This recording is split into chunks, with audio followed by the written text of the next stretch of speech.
Ever had a moment when everything you thought you knew suddenly changed? 1 second, life is normal, and the next, it feels like the ground is shifting beneath you, and you don't even know why. What if the ones you trusted most are the reason behind it? Life constantly throws you curveballs, but the real twist is still ahead. You won't want to miss this. Dear listeners, before we move forward, please subscribe my channel to hit 1,000 figure. It was a dusty, empty town where the wind whispered secrets of old stories, long buried under the weight of time. The kind of place where hope died quietly, drowned by corruption, greed, and lawlessness. But on this evening, the town would remember a name that had become more myth than man, the preacher. You've probably been there yourself. That place where you've felt trapped by your circumstances, where the darkness seemed to swallow everything around you. Maybe you've been in a situation where the good in you felt like it was fading, powerless against the tide of wrongdoings. We all know what it feels like to be helpless, to know something isn't right, but not know how to fix it. Imagine a man, though, whose life has been defined by that very darkness.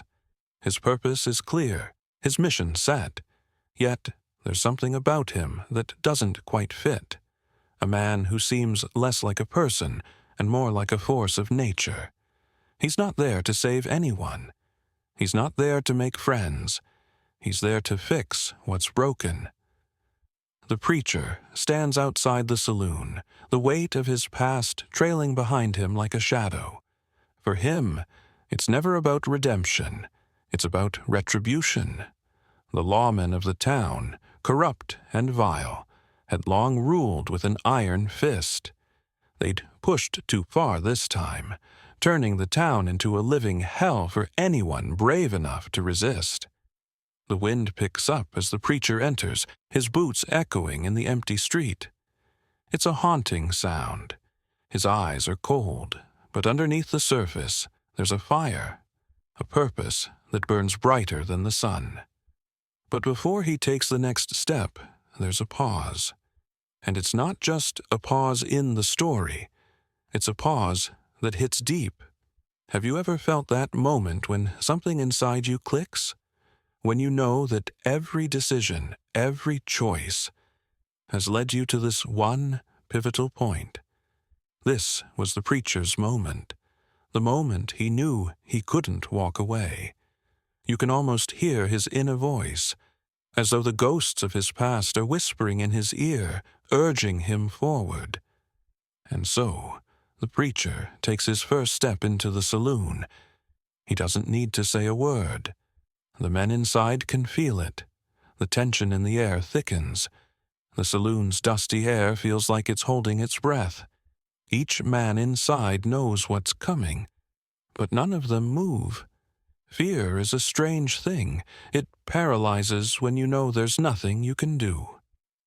The preacher surveys the room, and in that moment, something cracks. The man who walks into that room is no longer a preacher, but a ghost. A ghost who has come back to settle scores, to make things right in a world where right had been long forgotten. The preacher's eyes scan the room, each man's face etched with a story of their own.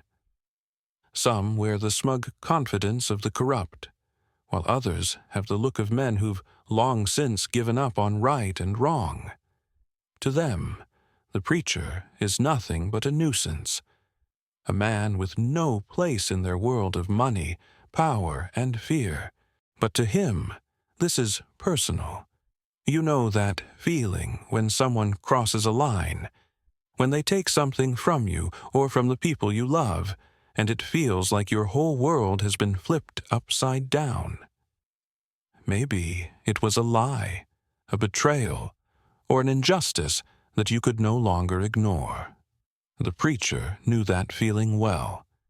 His world had been taken from him, piece by piece, until there was nothing left but the fire of revenge, burning in his gut like a storm waiting to break. As he steps forward, his boots kicking up dust with each slow, deliberate movement, the weight of his past drifts through his mind. Every man in that saloon, every corrupt soul who thought they could escape justice, had a hand in his story. Each one had a role in what had been stolen from him. He stops. The room is dead silent. It's like the world outside has ceased to exist. All that matters is this moment. He's not just walking toward them. He's walking toward the reckoning they've been avoiding. And there's something else, something deeper. The sensation that fate has drawn him here, that his every action has led to this confrontation. There's no turning back, no more running. The preacher has come to set things right, and he knows that once this begins, there will be no more escape. But it's not just about revenge. Not entirely. It's about making them feel the helplessness they've caused in others, the suffering they've inflicted. It's about giving them a taste of the fear they've caused, the fear of knowing that when they've taken everything, all that's left is a man with nothing to lose. In the far corner, one of the men, a notorious outlaw with a scar across his cheek, stands up, ready to draw. The preacher doesn't flinch. He doesn't even blink. The world seems to slow, the air charged with an unspoken tension. The preacher knows what's coming, and he's ready. There's no hesitation in his movements, no room for doubt. In the blink of an eye, the man's gun is out. But before he can even level it toward the preacher, the shot rings out, a sharp, deafening crack that echoes across the saloon.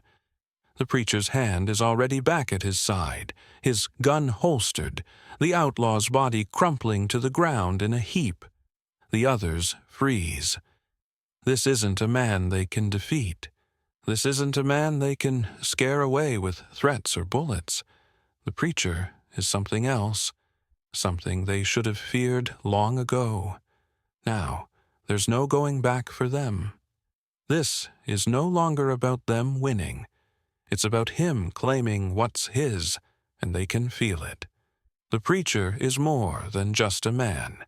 He is a reckoning. The saloon is quiet. Too quiet. Every man in the room knows something monumental is about to happen. The preacher's actions have already spoken volumes, but it's the stillness that weighs heavily on their minds. The smell of whiskey, sweat, and stale smoke fills the air, mixing with the rising tension. This isn't just a fight anymore. It's a reckoning, and they can feel the ground shifting beneath them. For a moment, the preacher stands motionless, his eyes scanning each face in the room. He sees the fear creeping into their expressions, the realization dawning upon them that their days of dominance are numbered. They might have held power over this town for years, running things from the shadows, but the preacher isn't just here to fight. He's here to end their reign. One man, the biggest of the group, steps forward. His belt is loaded with weapons, his fingers twitching nervously, but his voice tries to project authority. "You're a dead man, preacher." He sneers, his hand inching toward the holstered gun on his hip. But the preacher's gaze remains steady, unwavering. He's seen this before. Men who talk too much, who think their bluster will make a difference. This man, like the rest, is about to learn what it feels like when that bluster meets something real. "You should have stayed out of this." The preacher's voice is low, calm, but it carries the weight of a man who's been through hell and come back stronger. His words cut through the tension like a knife, sharpening the silence into something dangerous. The men around the room exchange nervous glances. They know what's coming, but none of them are prepared to face it. They've had their time. They've gotten used to the idea that no one would dare challenge them, They've beaten everyone who tried to stand up to them, until now. Without warning, the preacher moves. It's almost too fast for anyone to track. Just a blur of motion, like a shadow passing through the chaos. One moment, the preacher is standing still, and the next, his hand is at his side, the gun already drawn. The sound of the shot rings out with shocking speed. The man who had tried to threaten him crumbles, a hole in his chest. His last breath nothing more than a rasping gasp. Before the rest of the group can react, the preacher is already turning, his focus shifting toward the next man who dares to raise his weapon. There's no hesitation in his movements, no indecision. It's like he's been here before, hundreds of times. Maybe he has. The preacher knows exactly what he's doing, and every motion he makes is designed to overwhelm, to surprise, to bring the darkness of his past into the present. The remaining lawmen are in disarray now. They've watched one of their own fall, and panic begins to seep into their ranks. The saloon, once filled with the sound of laughter and bravado, is now filled with the sound of scraping chairs, shifting feet, and heavy breathing. The preacher doesn't wait for them to regroup. With cold precision he fires again, his movements fluid, calculated. A second man goes down, his gun never even leaving his holster. The crowd of lawless men is starting to crumble, one by one, and the fear in their eyes is unmistakable.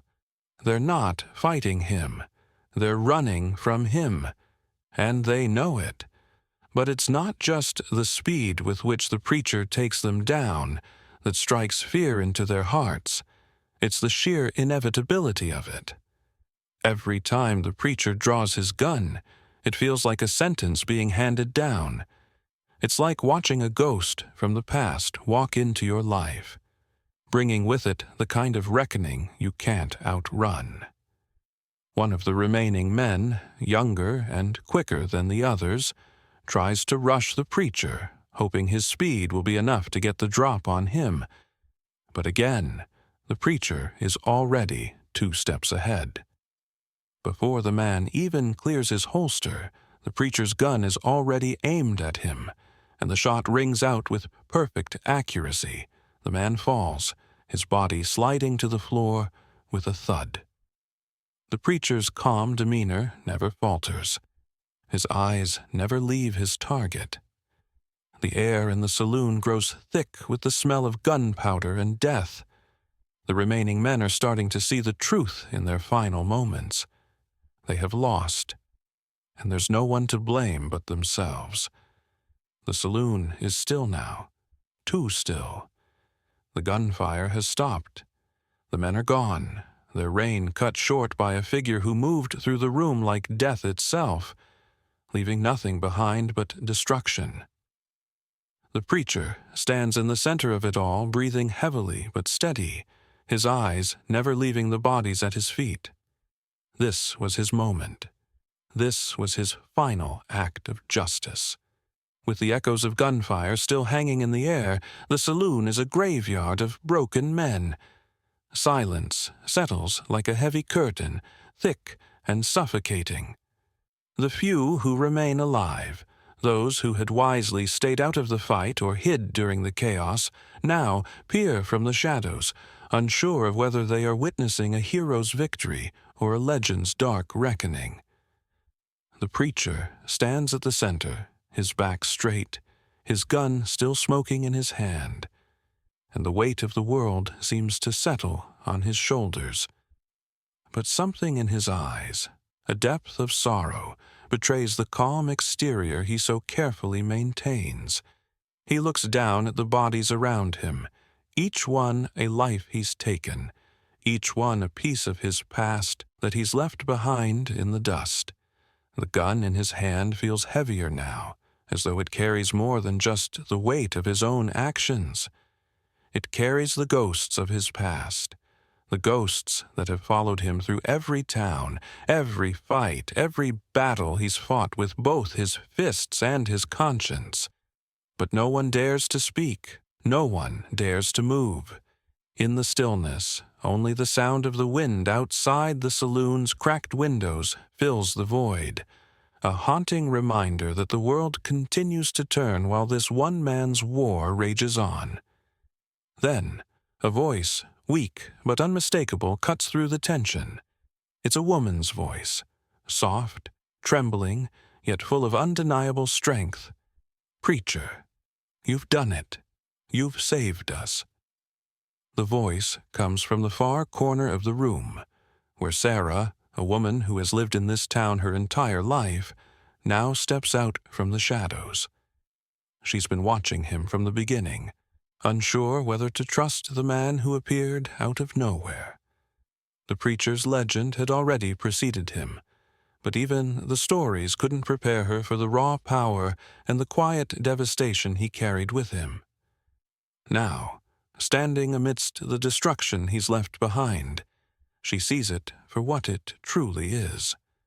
Not just a fight for survival, but a war for redemption. She approaches him slowly, her footsteps cautious as she crosses the broken floorboards. When she reaches him, she stops, her gaze never wavering from his eyes, as if she's searching for something, perhaps forgiveness, perhaps understanding. In truth, she doesn't know what she's looking for. But what she sees in his face is a man who has been lost for far too long. "I never asked for this." The preacher's voice is barely a whisper, thick with emotion he's tried to bury. His eyes fall to the ground, as if the weight of the world is pressing down on him. "I didn't come here to save anyone." Sarah steps closer, her hand reaching out as if she's about to touch his arm, to offer him some form of comfort.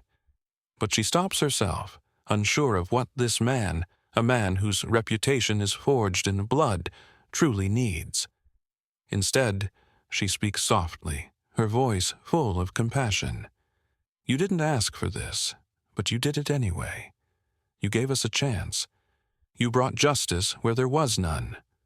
Her words hang in the air, and for the first time the preacher's tough exterior seems to crack. A flicker of something, regret, sorrow, or maybe a long-forgotten hope, passes through his eyes. He doesn't say anything, but the weight in his chest grows heavier. It's a feeling he's fought to suppress for years, but in this moment, standing in front of this woman, he can no longer escape it. "You don't understand," he mutters, almost to himself, his voice cracking slightly. "I'm not a hero.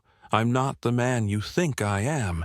I'm just a shadow, a ghost." Sarah shakes her head slowly, her eyes never leaving his. She's seen enough of the world to know that redemption isn't something given, but something earned, even if the one who seeks it doesn't believe in it. "You are more than just a shadow, preacher. You're more than the man who comes in and cleans up the mess. You're a man who's fought for something bigger than himself, whether you realize it or not. You've already earned your redemption." Her words pierce through him like a dagger. He doesn't want to hear them, doesn't want to believe them.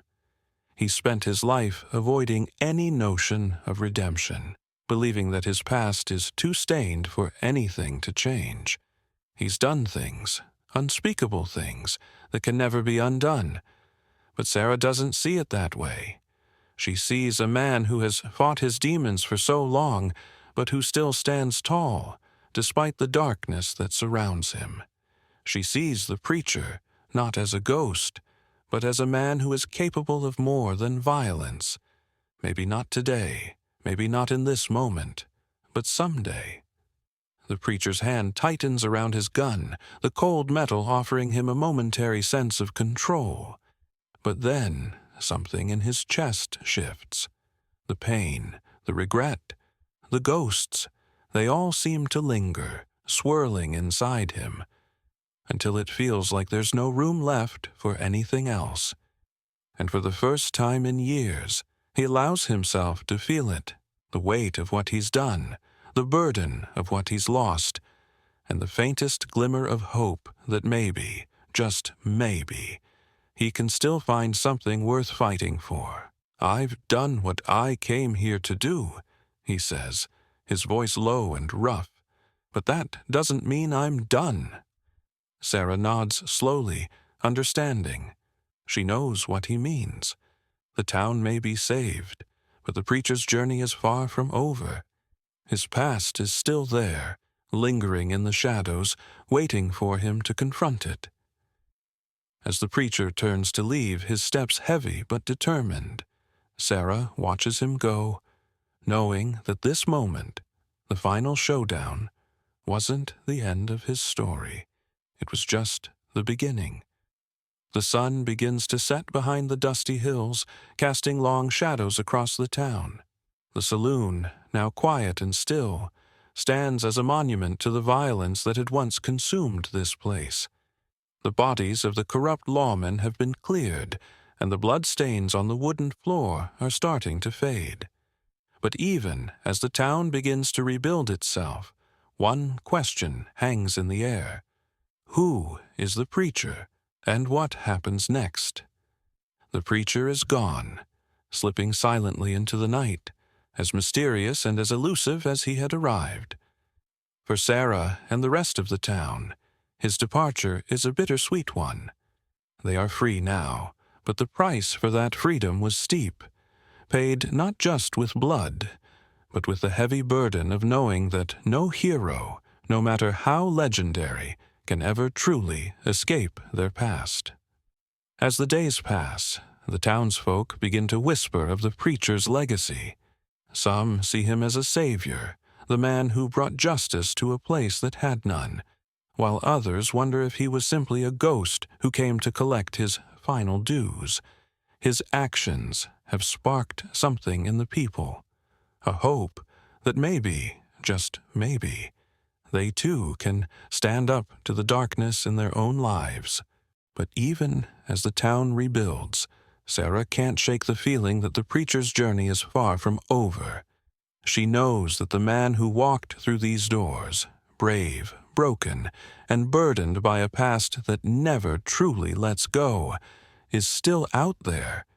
He may have saved them, but his redemption is something only he can find. And if his story is to continue, it will be on his terms. One evening, as Sarah walks past the saloon, she notices a weathered coat hanging on the back of a chair inside, a coat that looks all too familiar. She stops, her breath catching in her throat as she realizes what it means. The preacher hasn't disappeared into the dust after all. His shadow still lingers here, in the town he saved, and in the hearts of the people who witnessed his final showdown.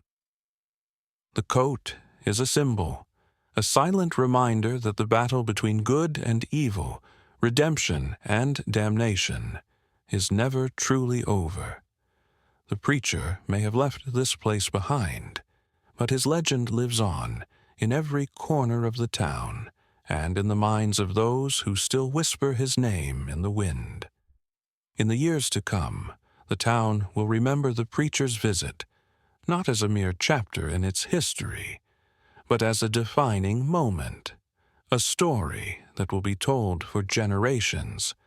His actions, his choices, and his sacrifice will be etched into the very fabric of the town's identity. They will speak of the man who rode in on horseback, who fought and killed, who didn't ask for redemption but earned it nonetheless. And as for the preacher, he will continue his journey. He'll move from one dusty town to the next, always a step ahead of his past, but never fully free of it. He will be remembered, not as a hero in the traditional sense, but as a man who did what was necessary, even if it meant sacrificing a piece of himself with every shot fired. His name may fade into the pages of history, but the impact of his legend will never be forgotten. The preacher is a ghost, yes, but he is also something more, a man whose journey was never about the destination, but about the fight for redemption that he carried within himself every single day. And in the end, that is what makes him a legend.